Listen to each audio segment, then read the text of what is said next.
नमस्कार मंडळी, कसे आहात तुम्ही? छान मजेत, मी पण छान मजेत. स्वागत आहे तुमचं आपल्या चॅनलमध्ये, आर्ट अँड ब्लॉगमध्ये.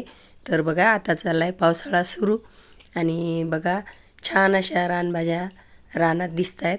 आणि विशेष म्हणजे आपलं घर रानापासून जवळच आहे, त्यामुळे आपल्या दारात घराच्या आजूबाजूलाही खूप भाज्या निघतात. तर ही भाजी छान खुडून आणली आणि मस्त 2 पाण्याने, स्वच्छ पाण्याने धुवून घेत आहे बघा.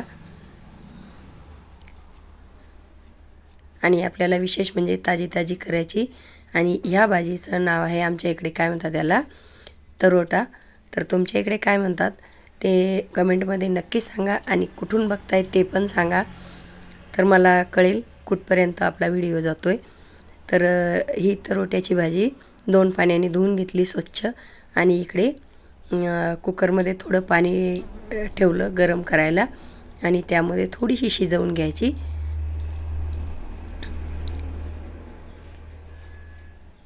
आता इकडे शिजवेपर्यंत याला खूप असे मसाले वगैरे लागत नाही, फक्त कांदा, लसूण आणि चटणी किंवा हिरवी मिरची, लाल मिरची इतकंच लागते. जिरं, मोहरी, तेल, बस. आणि तुम्हाला हवे असल्यास तुम्ही शेंगदाण्याचं कूट वापरू शकता आणि नसले तर स्किप करू शकता. बघा, आता इकडे उकडलेली आहे भाजी. ही आपण चाळणीतून गाळून घेऊ आणि छान असे थोडा पिळून घेऊ, घट्टसर गोळा बनवू त्याचा. त्यातलं पाणी निघून जाईल आणि उग्र वास पण कमी होईल. इकडे फक्त आपण या मसाल्यापैकी जिरं आणि मोहरी वापरणार आहोत. मैत्रिणींनो, हिरव्या पालेभाज्यांमध्ये हळद शक्यतोवर टाकायची नाही, त्याचा रंग आणि चव पण छान राहते. तर बघा, इकडे काय काय घेतलं मी. कांदा कापून, कांदा जास्त प्रमाणात घालायचा. 4 ते 5 कांदे घेतले मध्यम आकाराचे. 5-6 पाकळ्या लसूण घेतला आणि जिरं, मोहरी, लाल चटणी जी आपल्याकडे जाड जाड वाटलेली असते ती. आणि इकडे तेल ठेवून जिरं, मोहरी टाकून घेतली, लसूण घेतला आणि आता कांदा टाकून घेत आहे.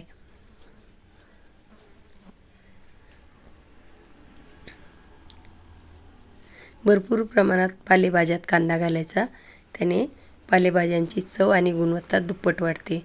आणि ही जी तरोट्याची भाजी आहे ना मैत्रिणींनो, खूप गुणवर्धक असते. आपली जी गुडघेदुखी आहे त्यासाठी पण, पोटदुखी, वाताचे विकार, असे बरेच गुणधर्म यात आहेत आयुर्वेदिक.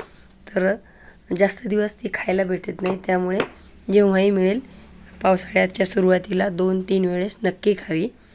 तर चला, आता कांदा परतलेला आहे त्यामध्ये टाकून घेऊया ही लाल चटणी. जाड जाडसर वाटलेली असते.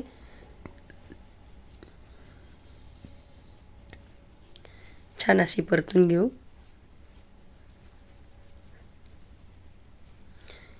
आणि खताच्या आणि औषधाच्या दुनियेपासून लांब अजूनही या भाज्या आपल्याला तितकाच पौष्टिकपणा शरीराला देतात. तर आता मीठ पण टाकून घेऊ.